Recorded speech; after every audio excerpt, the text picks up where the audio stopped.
Hello, welcome to the We're Searching YouTube channel. In this video, I'm going to show you how to create an event on Facebook app step by step. First, go to Facebook app on your phone.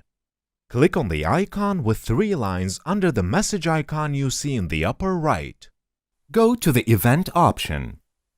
Tap on the Create button. Two options appear here. If you want to create your event as online, you need to tap on Online section. But if you want to create your event to get together with people at a specific location, you need to tap on Inperson section.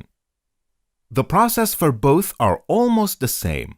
I will continue with the Inperson section as an example.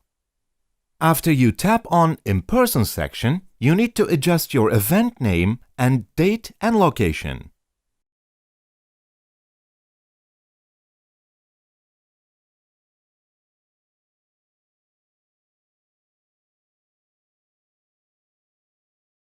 Then tap on the Next button to continue. After that, you need to state your location for the event.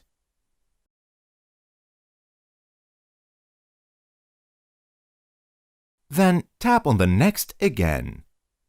By tapping on Description part, you can state some information about your event for invitees. Here you can select a photo for your event by tapping on Add Photo button. In these three options highlighted in red, you can adjust your event description, location, and other event settings. After that, tap on the Create Event button. Your Facebook event creation process is completed. I hope you enjoyed the video. If you want videos like this, don't forget to subscribe to our channel, like the video, comment, and click the bell for new videos.